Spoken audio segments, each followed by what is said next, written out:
Well, Michael, I will read out some lines from expanding trade and defense relationship to ensuring maritime security and freedom of navigation, from countering terrorist networks to promoting clean energy and sustainable development. The US and India share a wide range of critical national interests. Our partnership is deep. It touches nearly every endeavor of human pursuit, and it has produced important gains for each of our countries. It's said by somebody who might be ambassador of the US in this country after a few weeks. Now, would you like to comment all these things are happening? So Chilean sat sat. I think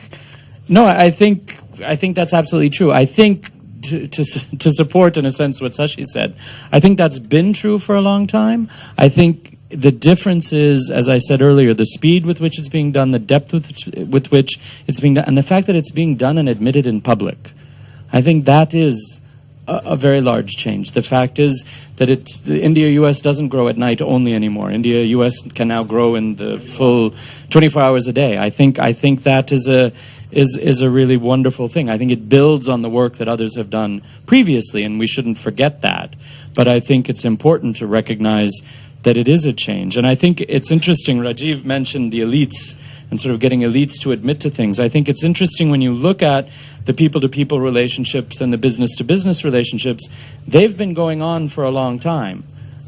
This year, again, we have over 100,000 Indian students studying in the United States. For years, we've had India has been the second largest and previously the largest country sending foreign students to the United States. For years, we've had Indians settling in the United States, contributing to business there, coming back and investing and working in India, going back and forth. The business and people-to-people relationship has been strong.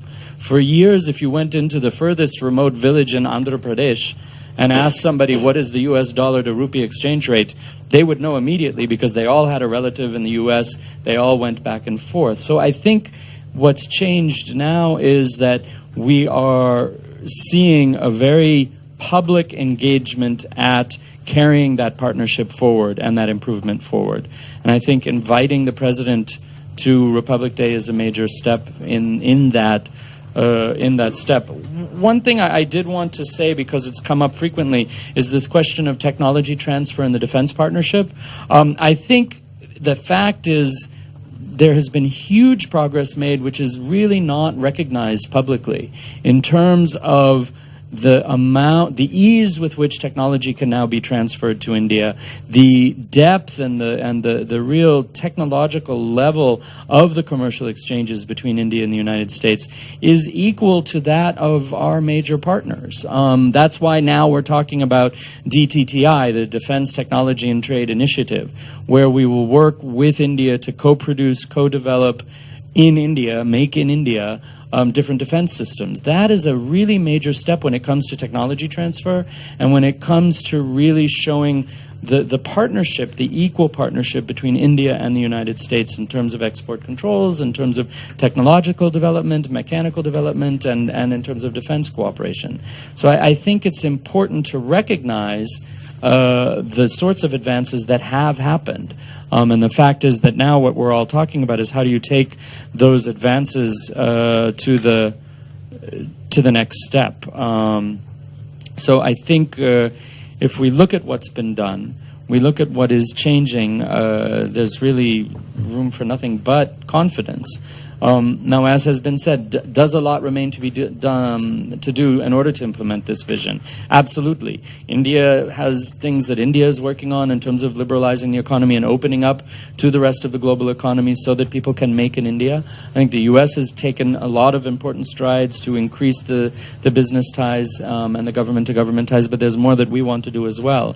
And I think the pace and the range of the visits and the talks that we're seeing indicate that is moving forward. I I think, again, whether you want to use the specific word paradigm, whether it's, I like the ambassador's words about trend setting. I think that is actually a very good phrase. But ultimately, the core truth is the partnership has been there. It has, as President Obama said, as others have said, it has been one of the defining partnerships, and we only see it growing. And we finally see everybody sort of admitting to it, and I think that is a very good thing. Thank you. Thank you.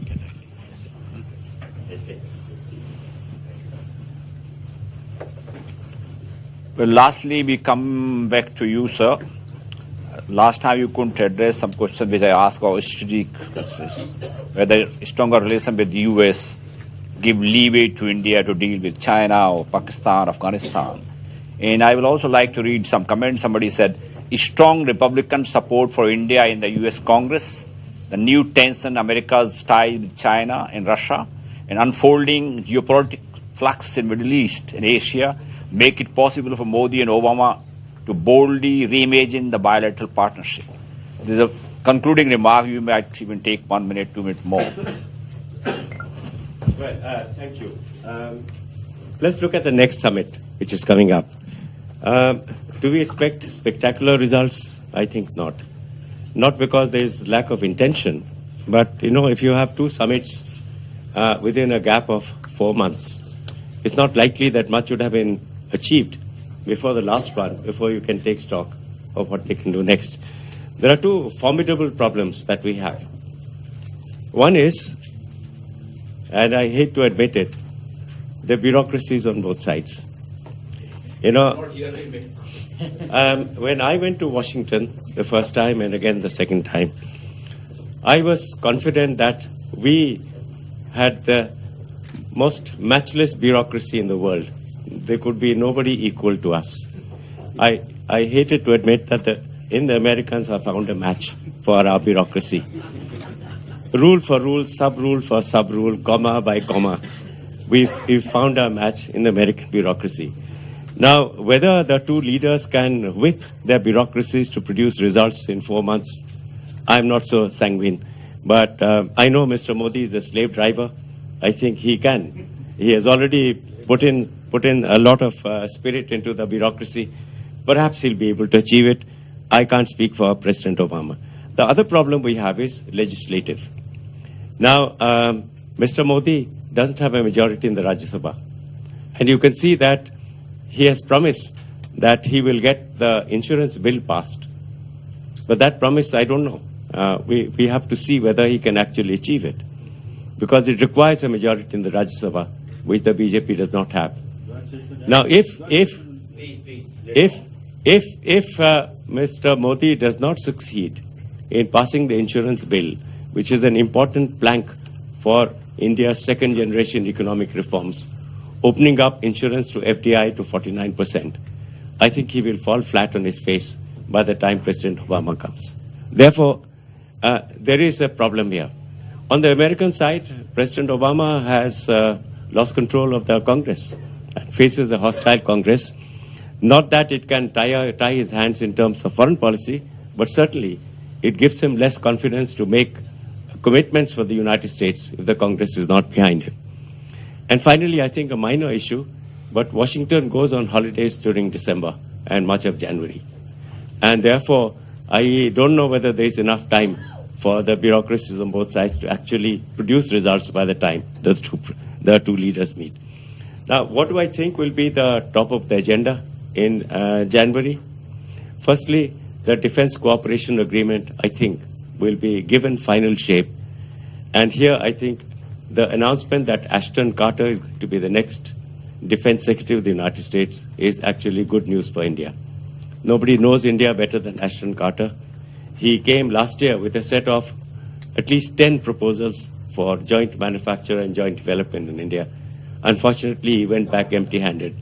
This time, I think the number has gone up to 37, I understand. I don't know what's the latest figure. But if Ashton Carter is at the helm there and we have a new defense minister here, there's great hope that the next 10-year cooperation agreement will be really meaningful for India. Then you have the business side. We've heard from Gurcharan and Rajiv about the prospects there. Mr. Modi has flagship projects, and already Mr. Obama has got the enthusiasm, bullet trains, smart cities, clean rivers, big projects which will change the face of India. I think the Americans are also enthused that they have the technology and they have the capability of helping India in some of these big projects. I think we should hear more about that. There will be more consultations on the region, on Afghanistan, on Pakistan. Because what we saw during Mr. Modi's last visit was, for the first time, a real convergence of views on Afghanistan. And for the first time, we heard an Indian Prime Minister speak openly and frankly, almost critically, of an important foreign policy program of the United States. He, in his address to the Council for Foreign Relations in New York, Prime Minister Modi said he thought the Americans had withdrawn too early from Iraq, and he hoped that same thing would not happen in Afghanistan. I think there is emerging a convergence of views that did not exist in the past. That's good news. There will be talks on Pakistan, and I'm sure Mr. Modi has scored a great deal for the Indian views on Pakistan. The terrorist groups were named there. Therefore, we hope there will be more consultations. President Obama will try to draw Mr. Modi into greater support against the ISIL. And Mr. Modi has met him halfway by mentioning it, but not actually saying we'll join the coalition. Focus on security will be there in the Indo-Pacific area. This is an emerging area of cooperation. Cyber security is also coming up as a big issue, a big area of cooperation. Possible compromise on the Climate Change Pact. I mean, encouraged by the success that President Obama has had with China, I think he's going to try it with India and see if India can also come to some kind of understanding by next year on a global pact for climate change. And then finally, I think these are the legacy issues, both for Mr. Modi and for President Obama. President Obama believes in nuclear disarmament. We'll certainly talk about that. He believes in new energy, clean energy, green energy. He's going to pursue that. Climate change is another issue. And I'm sure President Obama would be anxious to secure that. From Mr. Modi's side, I think he's made so many promises that he has to fulfill them and make it a part of his legacy. I think what Mr. Modi finally wants to do is what is there in the BJP manifesto on foreign affairs. A resurgent India must find its rightful place in the Committee of Nations. And I think that's what Mr. Modi is planning to do. Next summit is probably going to establish that, yes, we have the support of the global leaders for a resurgent India. India will find its rightful place. And as a corollary, Mr. Modi is also going to find his place amongst the statesmen of the world. Thank you. Thank you. Clap for the panelists.